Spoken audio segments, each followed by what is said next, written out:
Good morning, good afternoon, and good evening, ladies and gentlemen, and welcome to Wednesday Night America here on the NDB Media Network. Today is June 21, 2023, and what a time to be alive, folks. And tonight we're going to be continuing with the series, The Courage to Look, and I'm going to bring on my glorious co-hosts that are going to be running today's program. But you know who I am. I'm Roger Noriega. Thank you. Don't forget to check everything that we have going on at ndbmedia.net. You'll find all of our links at the bottom of the screen on the Chiron or the ticker, however it's called. And I want to thank everyone that is joining us. And to begin, ladies and gentlemen, I was taught to see racism only in individual acts of meanings, not in invisible systems conferring dominance on any group. And that is from Peggy McIntosh, given to me by Eugene Castillo. And I want to welcome Chris Jamison and Eugene Castillo. Thank you, gentlemen, for joining me on this glorious afternoon. Thanks, Roger. Yes, thank you, Roger. Glad to be here. I'm glad. As a matter of fact, I want to continue very quickly that Peggy McIntosh is an associate director of the Wellesley College Center for Research on Women. This essay is excerpted from Working Paper 189, White Privilege and Male Privilege, a personal account of coming to see correspondences through work in women's studies, circa 1988 by Peggy McIntosh. Thank you, Gene, for providing me that. Gentlemen, let's get down to it. The Courage to Look. So that's actually a really good kind of opener, Roger. You know what Peggy is stating is the invisibility of the difficult part of racism. That is the I mean, she says she learned that racism can be measured in acts of meanness, that is not acts of unkindness, not in invisible systems conferring dominance on her group. And that is the at least for me, that is the more sinister aspect of racism, which is that it is so embedded. You and I, or I and my various circles throughout the week or the month, can have more or less neutral or harmless exchanges. But when it involves a structural system, by definition, that structural system is already going to have remnants of our racist history. Right, Chris? Yes. The meanness that Peggy references, that is based in certain mistruths or lies or stereotypes that are at the root of how white supremacy orders certain groups to be. And even if someone isn't mean, those same values are part of our educational system, our government, our media, Roger accepted, of course, or mass media, I should say. And so those invisible structures, they prevent people from getting the healthcare or the education they need, or the police protection that they need. So it is very sinister, and it has long-lasting effects on people.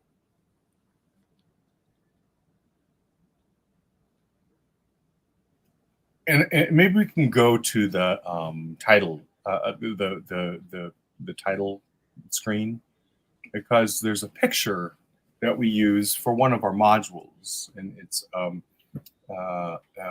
I don't know if this is an apocryphal story or not, because I'm not a marine biologist. It's a picture of a bucket of crabs, and in several parts of Professor Arnold Taki's book, A Different Mirror, right here, which is sort of the springboard from which Courage to Look uses for discussion. there is this notion in society of this crab metaphor. That is, these crabs are trapped. At least a certain species of crabs tends to do this. Are trapped in this bucket, and in order to get out of the bucket, of course, it means the bucket staying in the bucket means death, right? But in order to get out of this bucket, the crab has to crawl on top of other crabs, very often cutting off their legs or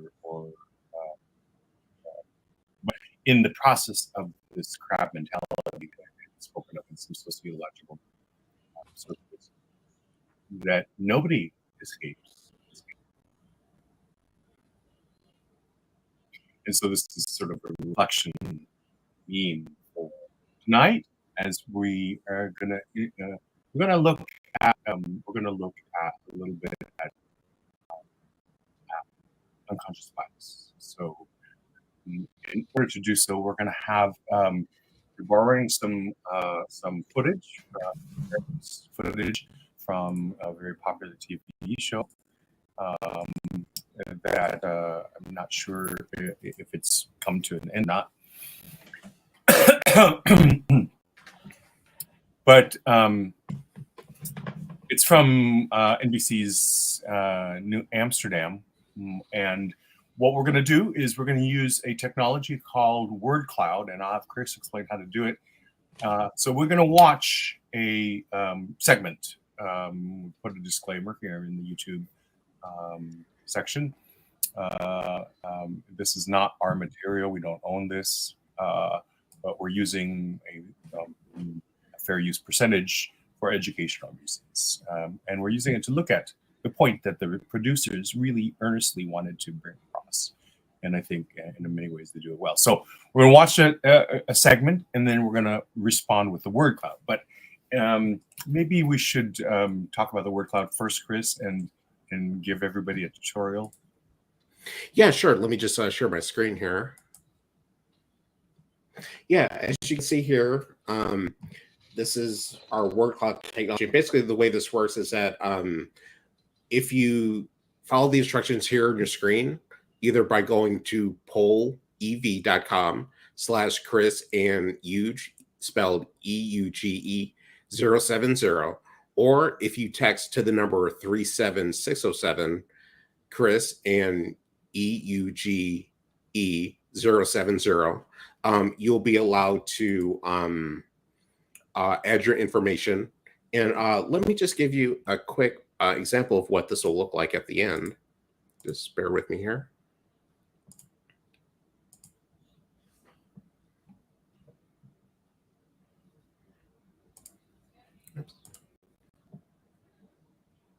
Yeah, so it will eventually look like something like this. Like the responses people give in the text messages will show up here, and as you can see, some of the words are larger. They're in different colors. So the size of the words reference the number of instances that word was shared. So yeah, this is kind of gives us a way to get some quick instant feedback, aside from using the chat. So let me just get the video going, and I will go from hang on. Let me just go back to the test screen.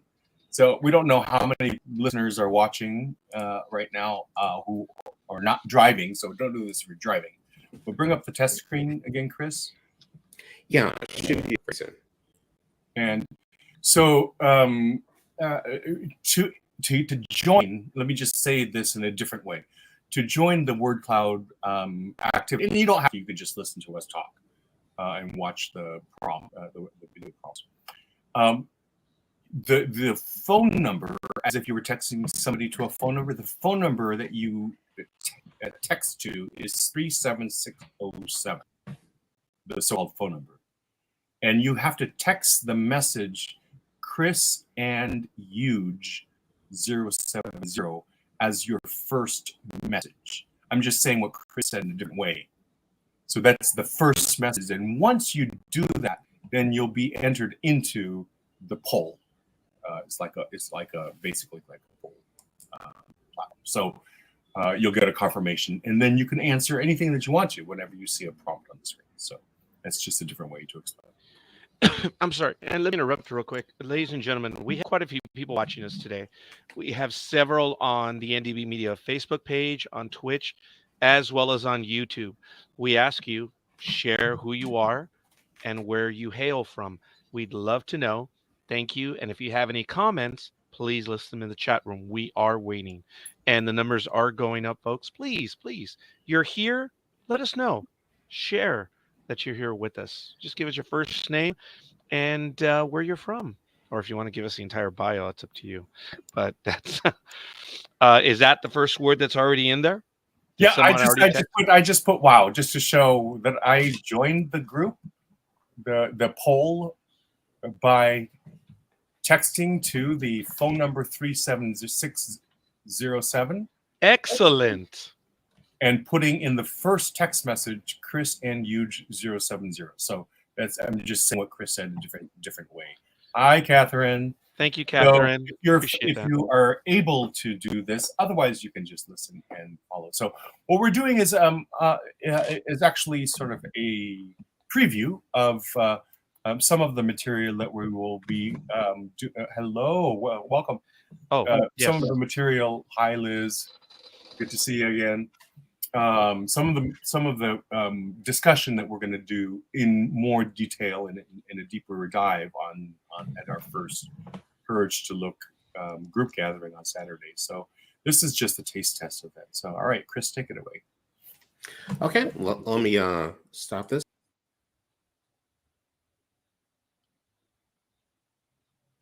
I think we lost Chris. He'll join us again. Doesn't matter how many times I said, do not hit the X on the browser. But that's okay. Rookie mistake for the programmer. Yeah, I never hit the Hi, X. Chris. Hey, long time to see. Yeah, I hit the. It's been a while. Folks, please bear with us. We're working through this. And once again, go ahead and text a message to 37607. And your first message needs to be Chris and Huge 070. So I'm going to create a ticker at the bottom for that. And go ahead and follow on with this. And I believe you are going to add another screen right now, Chris. Yeah, I'm going to share the video. Okay, why don't you go ahead, please?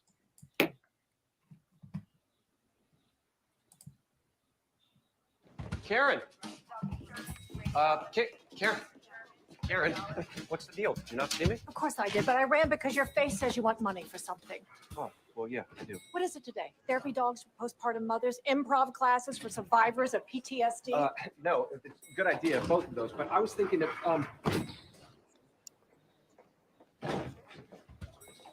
I want to end systemic racism. Oh, for God's sake. No, just at the hospital. Start small, right? Wow, it's kind of a controversial stance. Walking away, siding with racism, kind of a Karen move, Karen. My exasperation with you has no relation to my thoughts on racism. Why today, Max? You were going to ask that, but there is no answer because we should be asking the right question, which is why not yesterday? Why not a year ago? Why not 2 years ago when I first took over? Systemic racism should have been the first thing I addressed when I got to New Amsterdam, and I'm appalled that it wasn't. So today it is. And you need money for? A new position, someone to help us identify and eliminate systemic marginalization while correcting inequities throughout the whole hospital. You want a chief equity officer? Yeah, that's perfect. We'll call it that. Oh, and I am not going anywhere until you give me one. Well, in that case, go away because we already have one. We do?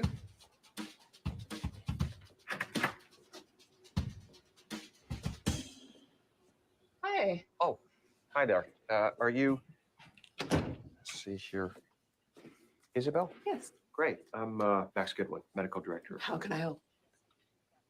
I see what you did there. Yeah, I'm here to discuss some pretty disturbing statistics. Hit me. Okay. Well, according to the latest report by Health and Human Services, Latinx women are 40% more likely to have cervical cancer and 20% more likely to die from it than white women. Indigenous Americans have twice the HIV infection rate as that of non-Hispanic whites. Black women are 2 to 6 times more likely to die from complications of pregnancy than white women. Actually, it's 12 times more likely in New York City. Your statistics are a bit generic. How long have you worked here? 3 years. 3 years. Well, we have a lot of work to do. That's exactly what I say to you in my messages. Once a week, I leave word with your office, hoping to get some time with you. Sorry, sometimes with this hospital, I'm just running and not important. Listen, I'm here now, okay? Okay. And we are going to fix this. So I want innovative proposals on my desk by tomorrow. And think big, get creative. No solution is off the table. Should we start with acknowledging New Amsterdam's biggest illustration of embedded systemic racism? Yes, of course. What is it? You.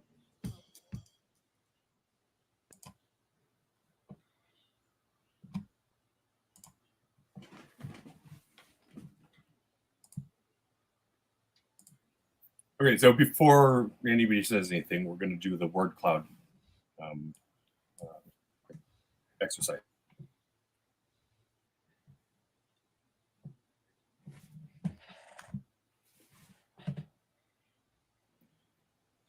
So if you're in a safe place and have joined the word cloud, we're not sure how many are with us, feel free to text something, Roger.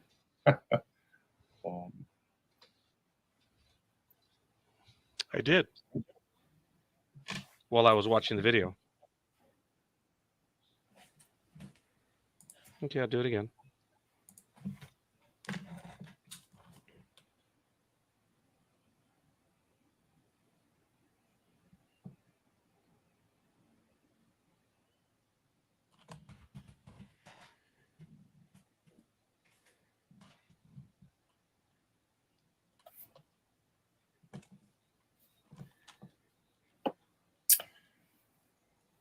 So, all right, thanks, Chris. That's okay, interesting. Right, we can go back to that and take a look at that again.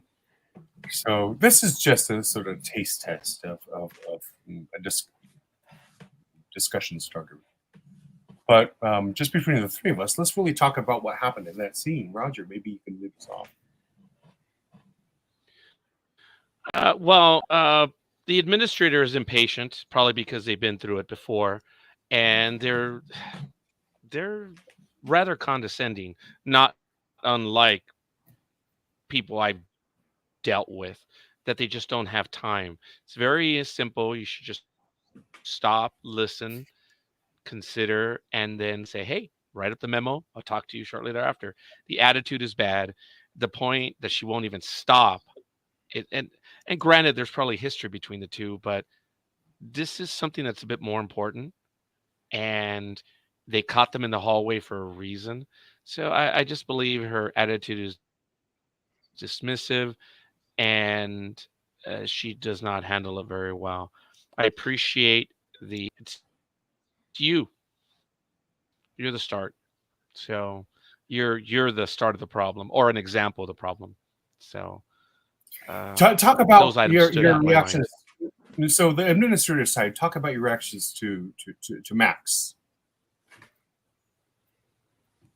Well, I believe Max. He's the doctor in the scrubs, right? Yeah. I believe he's trying to do the right thing due to his experiences, and I appreciate that he is, like I said, trying to get his point across. He wouldn't let it go. Mm-hmm. Yeah, Chris, help us parse out the scene together. Yeah, having seen this a number of times, I guess it's, we were talking about like these invisible forces, and from what I've observed from hearing people who do this type of DEI work in organizations, is it kind of similar to what Roger was sharing. There's a certain level of impatience or a lack of ability to really have the process take place and complete it to the end. Like, I mean, as a person of color, I really wish racism was able to be fixed as as soon as some people's timetables are, but it's just not the way. With the amount racism is kind of dug into various systems, it's not the course that it will like. It's not the course it'll take. So let me just parse it out, hone in just even a little bit more.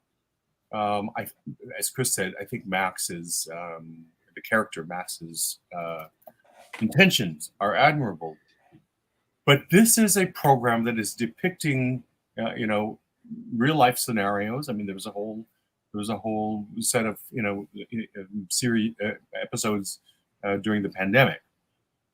This is a show that is a Today show, a 2023. Is it 2023? A 2022 or 2021, the year of this episode show.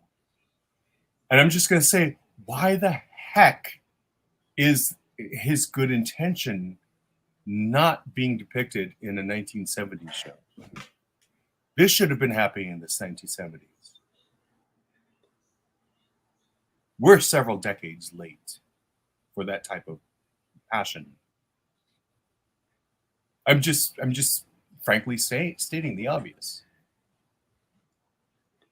No, you're right. And it's not like these ideas are entirely new just to 2020. Like the type of research or the type of thought that some leaders were sharing that, if addressed by the power structure, those ideas were shared in the 60s, 70s, and further on. So yeah, you would kind of what you're saying. I applaud Max's effort, but I kind of wish we had, as a society, or at least in the case of Max, had been somewhat further progressed than simply getting started or having a lot of zeal. Roger, you seem a little surprised about what I said. Maybe it was a bit harsh. I find it interesting. Well, no, I'm not.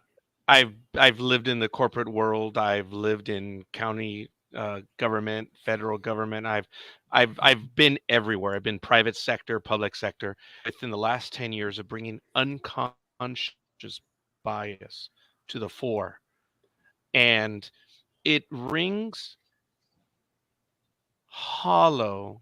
Not my department, but it rings hollow when you have individuals talking about unconscious bias when they're the individuals that are the biased people. I have always found that the most amusing.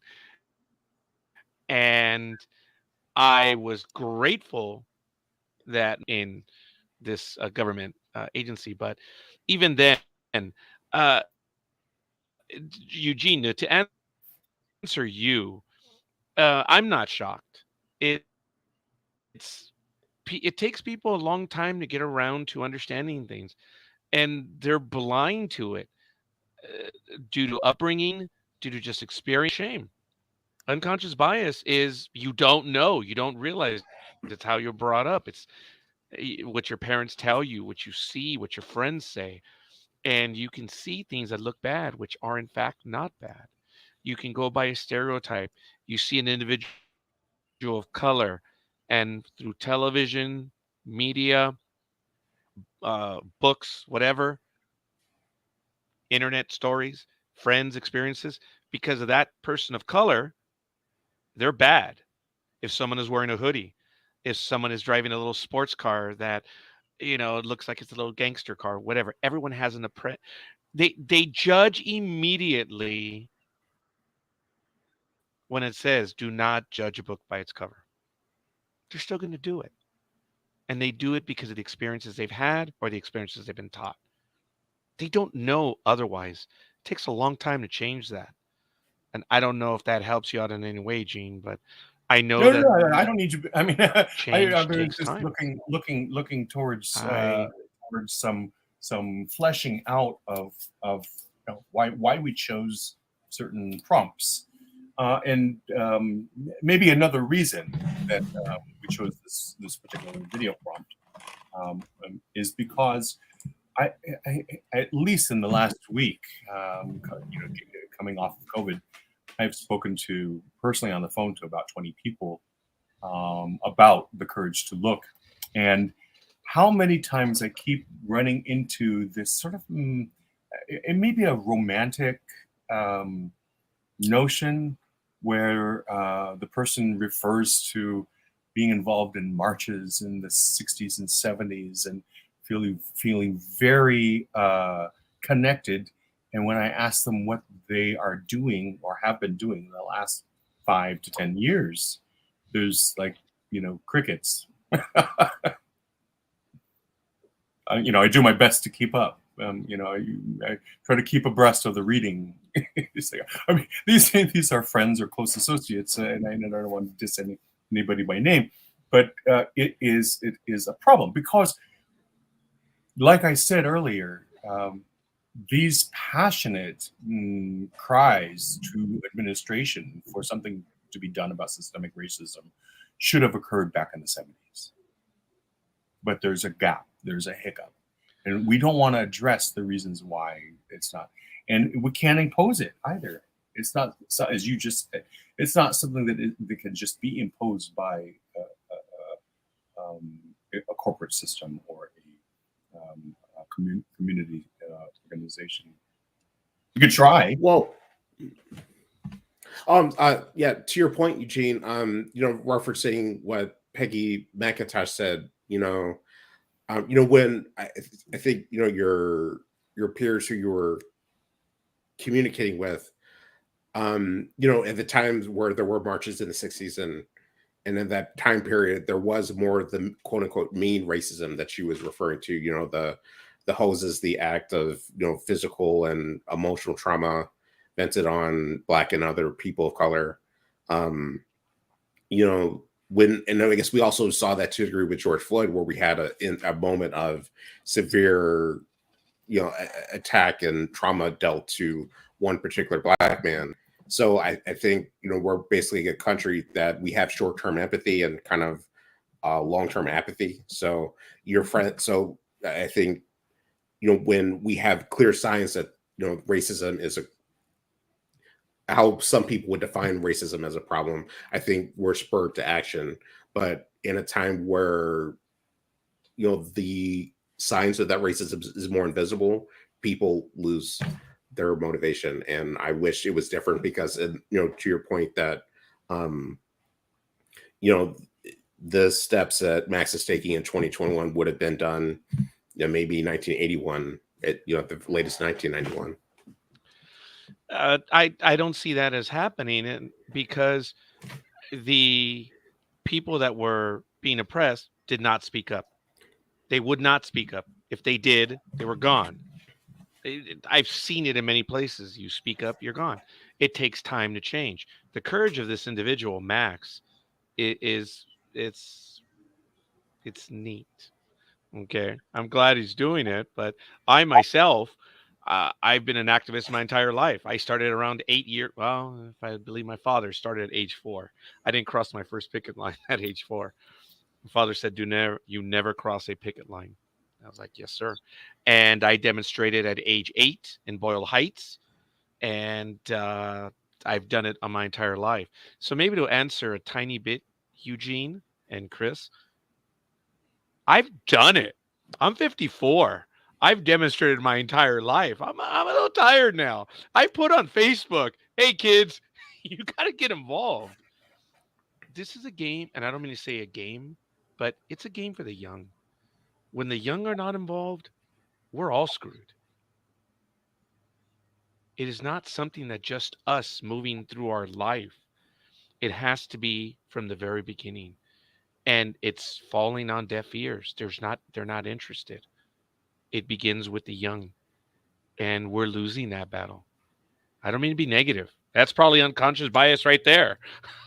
That isn't negative, Roger. But it's the truth. I mean, I think Senator John Lewis said it the best. He said what you're describing, and I quote: "Ours is not the struggle of one day, 1 week, or 1 year.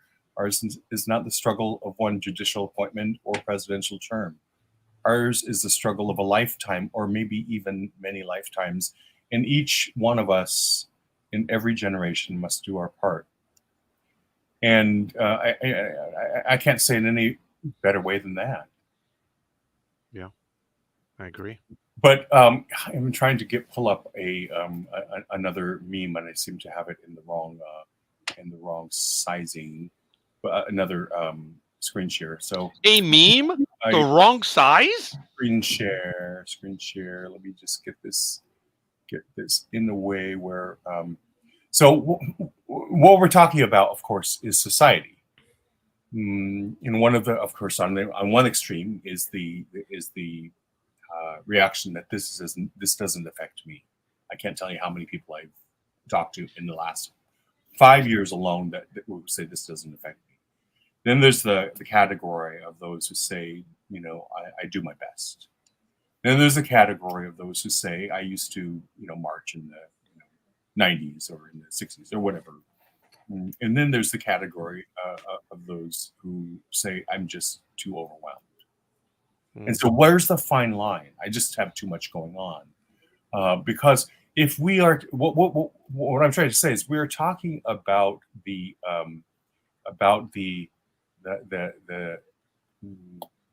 health of society, and maybe there's no other way that I can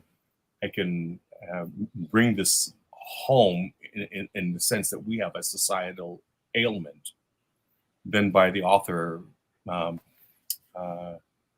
Ileana Vanzant's quote that says, until you heal the wounds of your past, we're talking as a society now. I'm using this in that context. Until you heal the wounds of your past, you are going to bleed. You could bandage the bleeding with food, with alcohol, with drugs, with work, with cigarettes, with sex, but eventually it will all ooze through and stain your life. You must find the strength to open the wounds, stick your hands inside, pull out the core of the pain that is holding you in your past, the memories, and make peace with them. And Roger, literally, that is the goal of Courage to Look. That is what our work does. So let's look at another scene from New Amsterdam. I hope the AI bots haven't banned us yet, but we don't own this. This is fair use, and it's for educational purposes. So this is another scene that we'll dissect.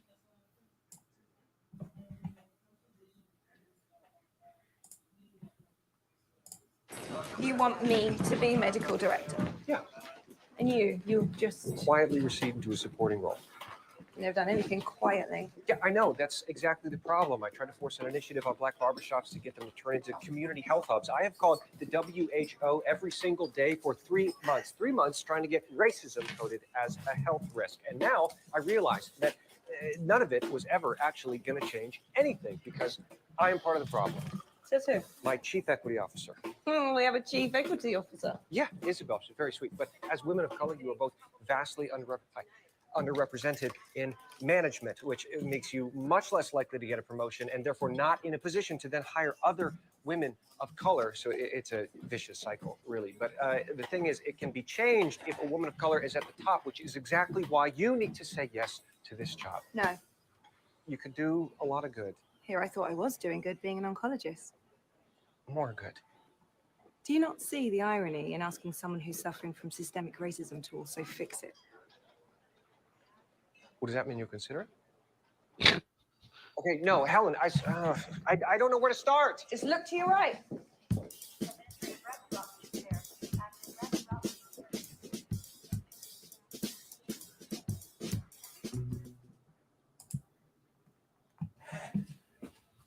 So I don't know if we want to try the word cloud again. Chris, do you want to give it another go? Yeah, one moment.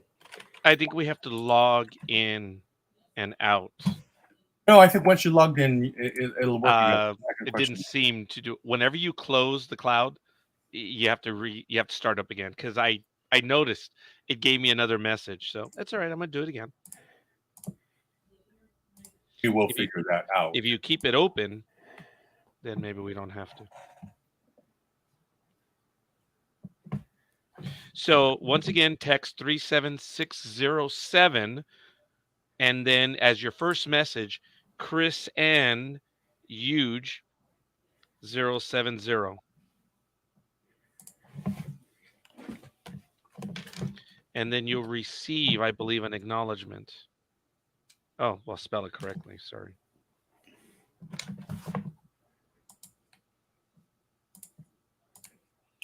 You got that word cloud up, Chris? Yeah, it's not sharing. Oh, I'm sorry. No. Get a share. No, because Roger is not. Oh, yeah, you see, I misspelled it. So, okay, no, you gentlemen are correct. Okay. We'll stay logged in. Excellent. Mansplain. Ooh. Huh. I don't know Somebody how many invited her. people are. We do have several people watching us. Thank you for sharing. We don't know who it is that commented, but excellent Yeah. mansplain. No, it's anonymous, so feel free to say. Yeah. So it's anonymous. Okay. Anonymous. Yeah, I keep thinking of the Mad Monster Party. Sorry. So this is where we can comment about what we just saw. Right. Yeah, exactly.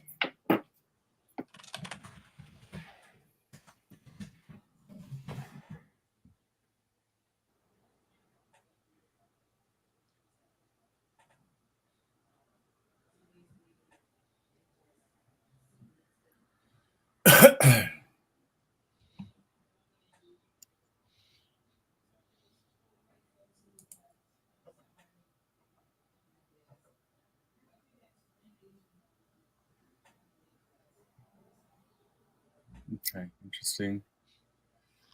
So let's talk about just take a look about at that. Roger, lead us in one more time about the scene. Bringing in. Oh, I'm sorry. Okay. In the scene that I just saw. All right. I appreciated her line when she said, "But I thought I was doing good, being the best at what I'm doing as an oncologist." I believe she said.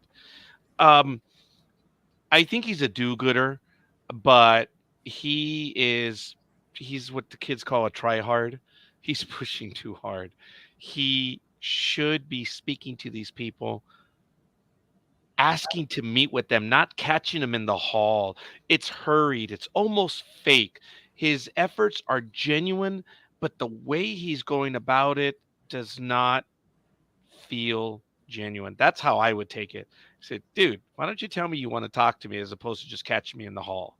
I appreciate your asking me, but this is a heavy subject.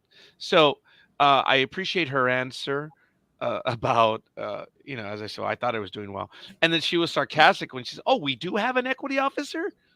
That was pretty good too. So her line of, how do you fix things is, well, why don't you look up on the wall? And I don't think he noticed who was on the wall.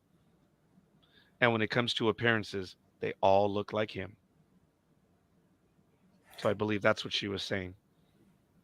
A lot to unpack. Yeah. Chris? Yeah. What struck me this time was Helen's willingness, one, to speak her personal truth to someone in power. That's something that can be really difficult as a person of color talking to a white supervisor, and also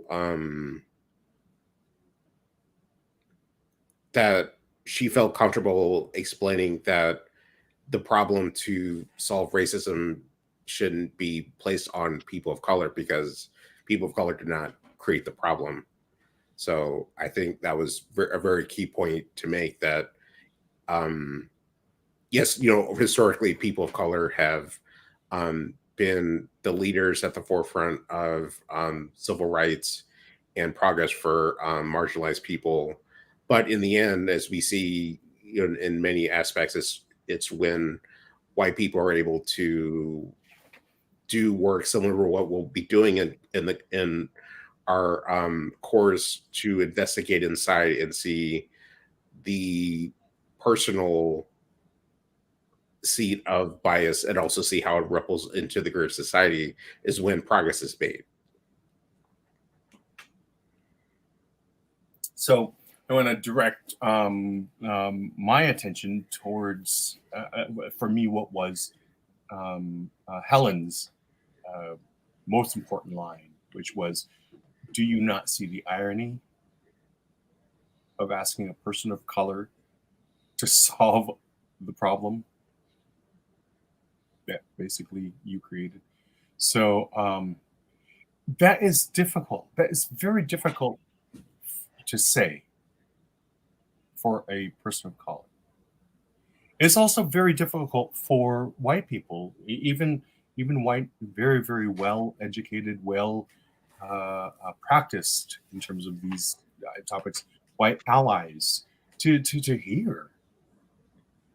And so one of the unique features of this course, A Courage to Look, is that we put raw material on the table.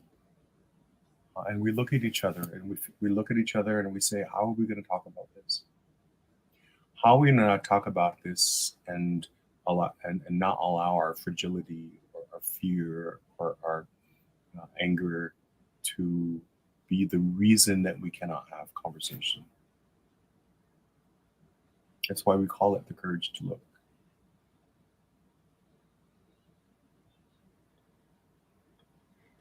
Yes, the participants in our course, there is a certain level of courage that it takes to take feelings and attitudes that, through the values of society, they were taught to either not talk about or talk about in very,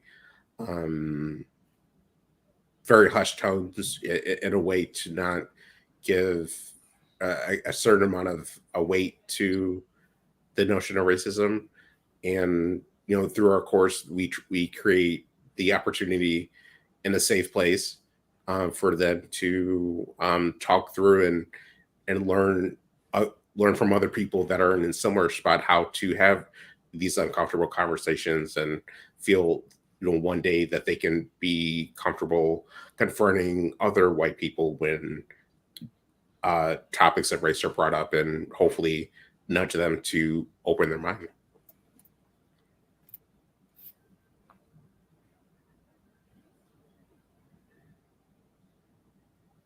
So I think we could skip the third clip, Chris.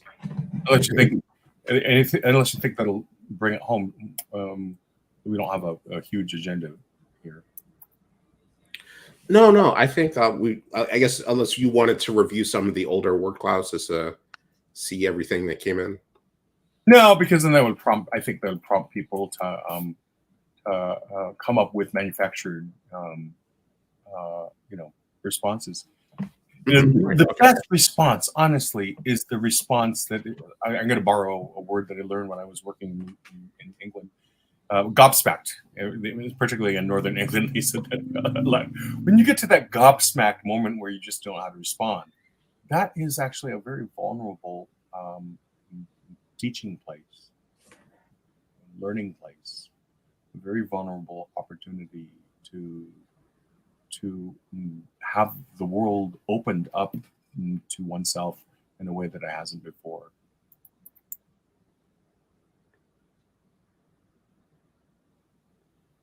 And one of the other things that has always been difficult for me has been when confronting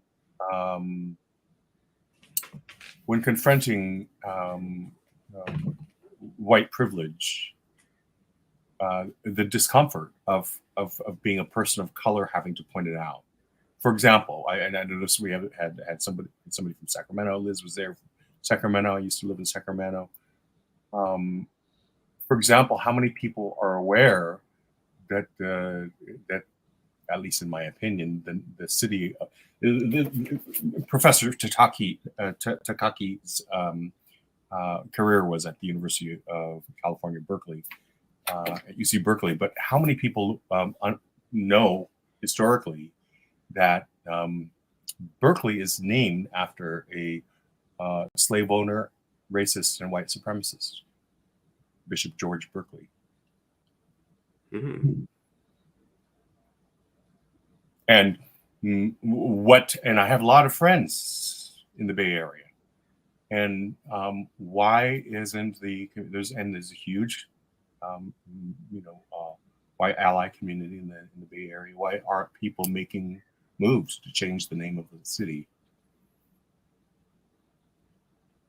Let alone the original tribe and the original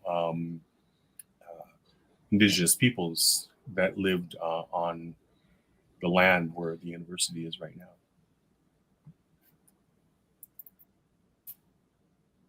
It's That's a shame good that point. people don't investigate that stuff. We take things at face value. It's amazing what we take at face value and ignore or don't even bother to ask. And it's amazing what we see and we assume instantly. You hear the name Berkeley and it comes across as maybe harmless, but you don't ever. Most people, Eugene and Chris, aren't gonna. It's boring. It's history. They're not gonna inquire, and it's sad. The thing that happened down in Huntington Beach here in Southern California some years ago about them closing a school because it was named after General Lee from the Civil War. I knew right away. I mean, long before I'm like, how the hell? But okay, I'm not going to get into that whole issue. Right. But it's endemic, and you surround yourself with things, and it's normal. I will not attend things that I know, but Berkeley, yeah, that's hidden away, man. No one investigates. No one. They think it's just based out of the city of Berkeley, where the college is. That's it. Bishop George Berkeley was an Anglican Irish Anglican bishop who owned slaves, and go read the history. I'm not going to put it on people's.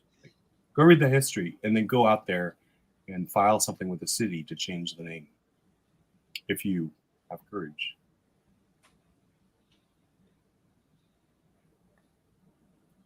Yeah, it's sad. Like, we're talking about these invisible forces, and like the fragility that we were just talking about that does lead to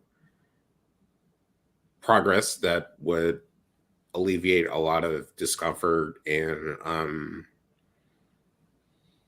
psychological pain to be alleviated. But yeah, I think it just shows how entrenched these racism is. It's sad. Yeah. Because in the end, what's a name? It's just a number of characters, that you would see on a map or something. But yeah, I think the way to change that would really have an impact with people. So sometimes the society gets to monumental moments where at least a small majority of people can agree that a certain success has been made. That is, in terms of international relations or in our national wherever you stand on the political totem pole, there are places that we can all agree, and some places maybe more frequently than others, and then the tides turn again. But I sort of have something from an old workbook of mine that I put up. Maybe Roger, you can read this, because it would be easy to just put up something on social media. We've won. It'd be easy to put up the next popular bumper sticker or whatever in your bedroom window, your apartment window, condo window, showing your allyship. But I ask people to consider some questions before you do those things. And Roger, maybe you can read from my workbook.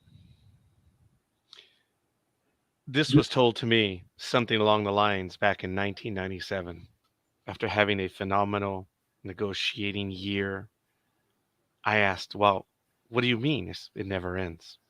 There's no victory. It is today. We have to prepare for tomorrow. Before you rejoice, celebrate, or post we've won, first ask yourself, do I now feel more engaged?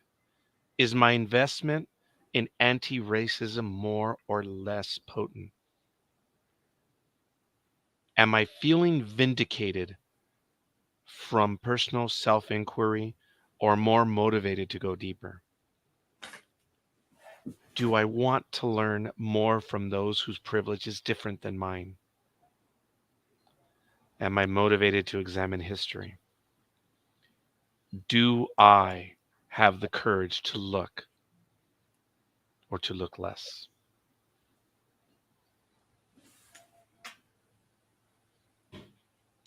So on that note, I think we can wrap up. And how many viewers do we have as of now on the different channels? Well, the numbers have been going up and down, but right now we have 7 viewers with us right now. Okay. Thanks for joining us. Yes. So Wonderful. Yeah. So that's live across. We don't want to give away. We will be back, Roger. We haven't committed an exact schedule yet, because we don't want to give away the full impact of what our course does. But we want to also give people a taste test who legitimately don't have the ability. Some people, a friend of mine has to sell her artware on every Saturday, so no Saturday was actually possible. So that I accept a little bit more than something like I've been studying racism and culture and urban poverty since my when I started working in New York public schools and in my undergraduate and graduate school, and I've always made a good fit. I mean, that type of response just gets after a 45-minute conversation of saying, are you invested? Yes, I am. Well, you can't commit to four weeks over 5 months. 4 meetings over 5 months is like, and that's just me. Maybe that's just me. It is difficult, Eugene, but I'm glad you're having the conversation. It takes nerve. I grew up. You don't talk about politics. You don't talk about religion. You don't talk about race. No, that's at the poker table. Oh, that was our rule at the poker table. okay. I was told by my father growing up when he found out I was becoming a shop steward, and he said, "Be careful." Didn't know what he meant. I didn't listen either. So I do want to thank several people already. Tony Kanopka, who has been with us before. Thank you, Tony, listening in. Elizabeth Olivia Cooper as well. Thank you. It's very kind of you. And everyone else, I believe someone else did identify themselves. Catherine Hollander, thank you for your comments. It's a difficult subject. I can't say I'm thrilled, but I am happy to be here. I am happy to be a part of it. What you two gentlemen are doing is the most difficult thing, or one of the most difficult things that we can do in life. I applaud you. I respect you. I admire you. And this is a battle that started when we were born. And sadly, it's going to continue for a while longer. And I'm talking about humanity, man. When we were born, it's that long. And I thank you for doing this. And I'm heartened that you will continue this conversation on this humble network, because this is what we do. We talk about everything, and it's a forum for conversation. And it starts by listening. Do you guys remember Franklin Covey? They had what they call the talking stick. Oh, You're familiar with that, aren't you? We should do that more here, but the talking stick is you don't release it until you know you've been understood. Folks, if I had that talking stick, no one else would get it. But I kid with that. Ladies and gentlemen, courage2look@gmail.com. I apologize. Let me put it in the chat room right now. I forgot that. Catherine, thank you for your comment on that. Let me put this one up right now. That's the email. Reach out. Find out it is the details. not too late to join the group this year. Yeah. Well, you can join as late as as midnight on Friday, and just reach out to us. I want to say, Roger, I think in the future we will hammer this out later.